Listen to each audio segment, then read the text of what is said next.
Seminário no ar, curso bíblico sobre autoridade espiritual. Aula número 15, a rebeldia dos pensamentos. Vamos ler, para começar este assunto, alguns versículos que se encontram na segunda carta que o apóstolo Paulo escreveu aos crentes de Corinto. 2 Coríntios, capítulo 10, versículos 4 a 6. Porque as armas da nossa milícia não são carnais, e sim poderosas em Deus, para destruir fortalezas, anulando sofismas e toda altivez que se levante contra o conhecimento de Deus, levando cativo todo pensamento à obediência de Cristo, e estando prontos para punir toda desobediência, uma vez completa a vossa submissão. Que palavra séria! Levando cativo todo pensamento à obediência de Cristo, e estando prontos para punir toda desobediência, uma vez completa a vossa submissão. Tremendo! É a respeito disto que vamos falar.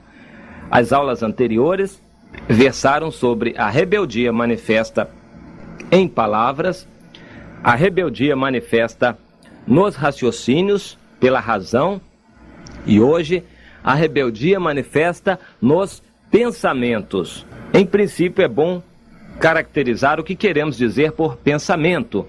O pensamento é mais do que razão. A razão é o raciocínio. O pensamento vai além, é mais do que isto. O pensamento é o conjunto de conceitos que se forma a respeito da vida. Isso é um pensamento. O método normal é raciocinar e raciocinar e raciocinar até formar um pensamento, que tem muito a ver com o julgamento das coisas. Um pensamento é, digamos assim, algo que você constrói, uma maneira de pensar, uma maneira de ver a vida. Você constrói na sua mente. Através de raciocínios e raciocínios, você constrói uma maneira própria de pensar, a sua maneira de julgar o mundo. Isto é, os seus pensamentos. Os pensamentos são resultado do mesmo Espírito, preste atenção, são resultado do mesmo Espírito que levou o homem a edificar a Torre de Babel. Os pensamentos, sim. Qual o Espírito que levou os homens a edificar a Torre de Babel? A construção de um edifício do homem, para o homem. A construção de um nome para o homem. Este era o Espírito que levou o homem a edificar a Torre de Babel. E os pensamentos são resultado do mesmo Espírito, que levam o homem a constituir um nome para si, constituir uma filosofia que o represente. Só há uma maneira de vencer esses pensamentos, é levando os cativos a Jesus Cristo. Os pensamentos de alguém são a sua própria pessoa. Claro, quem é Rui Barbosa, quem é Machado de Assis, quem é Shakespeare, quem é Marx, quem são esses grandes homens? São os pensamentos que eles geraram. O corpo deles, a fisionomia deles não tem importância. O que tem importância são os pensamentos que eles geraram, qual Torres de Babel. Para preservar a liberdade de alguém, para preservar a sua identidade, para fazer um nome para si, alguém tem de defender com argumentações. Sim, com muitas argumentações, tem de defender os seus próprios pensamentos. E é exatamente aí que Satanás entra na sua vida. Satanás aprisiona você, aprisiona os homens, exatamente através dos pensamentos. Que coisa tremenda, sutil. Veja se você percebe este raciocínio, essa visão das coisas. Os seus pensamentos representam você. E Satanás pode fazer com que você seja cativo através dos pensamentos. Não é necessário que Satanás se apodere de você pessoalmente, corporalmente. Não é necessário que você fique possesso por Satanás. Satanás consegue aprisionar você através dos seus pensamentos. Ele consegue impor a você certos raciocínios e o seu pensamento é forjado de acordo com princípios mundanos, satânicos e não princípios divinos e espirituais. Isso se opõe à obediência. A obediência se opõe aos pensamentos. O reconhecimento da autoridade de Deus se opõe aos pensamentos humanos. Os pensamentos, quais edifícios, quais torres de Babel, são obra que Satanás utiliza para dentro deles aprisionar os homens. E quantos irmãos são prisioneiros de Satanás? São prisioneiros de seus próprios pensamentos. Isso é tremendo. O processo de liberação dessa coisa toda começa justamente destruindo as fortalezas dos pensamentos do homem. E como se consegue isto? Somente a autoridade de Deus pode concretizar a tal libertação. Somente a autoridade de Deus derrubar por terra completamente o edifício de seus próprios pensamentos, levando esses pensamentos cativos à obediência de Cristo. Ou seja, a morte do eu, o negar a si próprio, significa negar os seus próprios pensamentos. Sim, significa você negar a sua própria maneira de pensar, jogar tudo isso por terra e levar todo o pensamento cativo à obediência de Cristo. Ou seja, matar os seus próprios pensamentos e viver de acordo com o princípio da obediência e não da razão. Ah, se isso fosse verdade na nossa vida, na vida de tantos de nós, que maravilha não seria? A pessoa que ainda não se encontrou com a autoridade de Deus, pensa em ser conselheiro. A verdade é esta.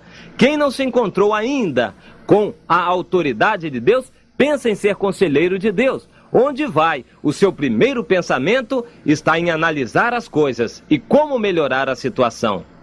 Raciocina muito e se tem como um dos dois únicos oniscientes no universo, você e Deus. Isso é terrível. O fato de se ter muitos pensamentos e estar sempre dando opiniões, testifica de que não se está ainda bem subordinado a Cristo. Cuidado você, minha irmã, que tem muitos pensamentos, opiniões próprias. Você, meu irmão, que está sempre dando opiniões e discutindo e raciocinando, cuidado. Quem está fazendo assim está em perigo. Porém, quem está subordinado a Cristo está mais propenso a ouvir do que a falar. Está mais propenso a obedecer do que a raciocinar. O servo, o escravo, o cativo não tem mais pensamentos. Eles aceitam os pensamentos de Deus. Os escravos não têm pensamentos próprios. Os escravos pensam o que o seu senhor pensa. Eles aceitam os pensamentos do seu senhor. E assim acontece com todo aquele que foi levado cativo em seus pensamentos à obediência de Cristo. Isto acontece com todos aqueles que verdadeiramente têm um encontro com a glória de Deus. Com aqueles que têm um encontro com a autoridade de Deus. Os seus pensamentos são levados cativos à obediência. Já não vivem mais pelos seus próprios pensamentos, mas vivem pela obediência a Cristo. Aleluia. Vamos ver alguns exemplos.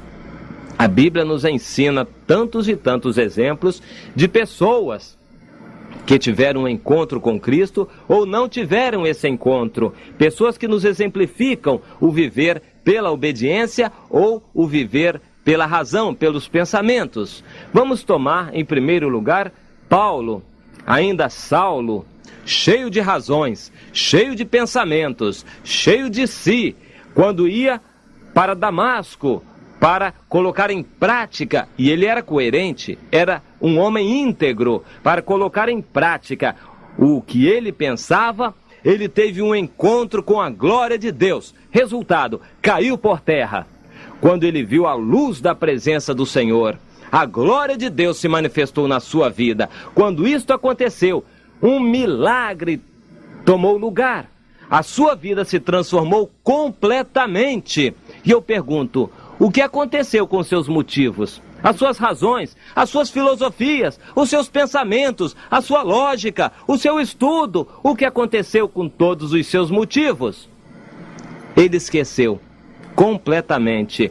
Tudo isto foi jogado por terra junto com aquele Saulo antigo. Que maravilha!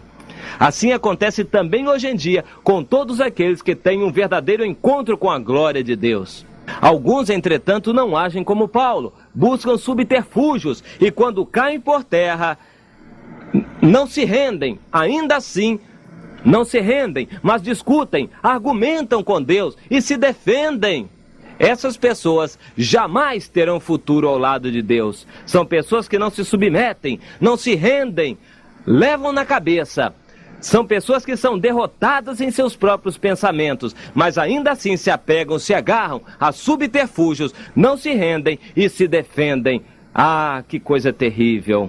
Um dos frutos do encontro de alguém com a autoridade de Deus é justamente perder a esperteza própria e as suas opiniões, torna-se cativo. E eu concordo com Watchman Nee no seu livro, quando ele diz que os espertos não tiveram um encontro com a autoridade de Deus.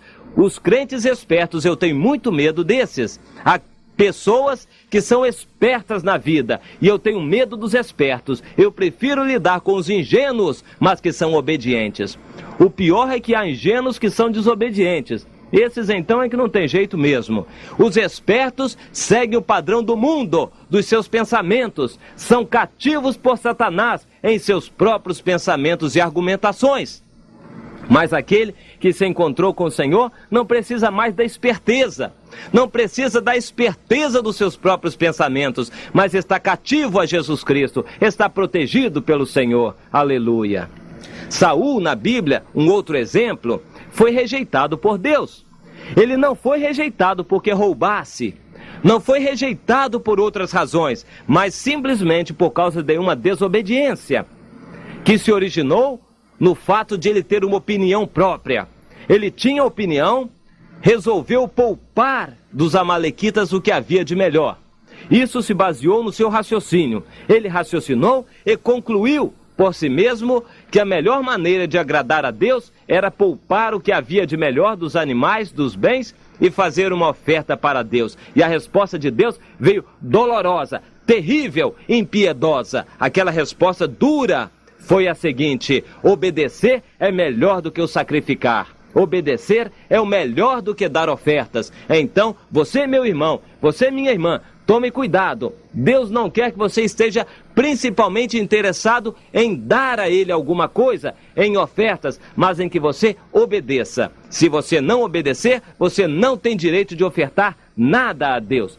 Tome isto em sua própria consideração e reconheça que, como Saul foi rejeitado, você também pode ser rejeitado por causa de raciocinar com relação àquilo que Deus já deu ordem e que não é passível de raciocínios humanos mais. Vamos agora a Nadab e Abiú, sacerdotes, filhos do sumo sacerdote. Eles entraram na presença de Deus com fogo estranho, não falaram uma palavra sequer, também não raciocinaram apresentando motivos, mas ainda assim eles tiveram as suas próprias ideias e opiniões, os seus próprios pensamentos e deram lugar aos seus próprios pensamentos. E bastou isto para serem rejeitados por Deus e caíram fulminados no mesmo instante, na mesma hora, no mesmo lugar, na presença de Deus. Fulminados porque agiram pelos seus próprios pensamentos.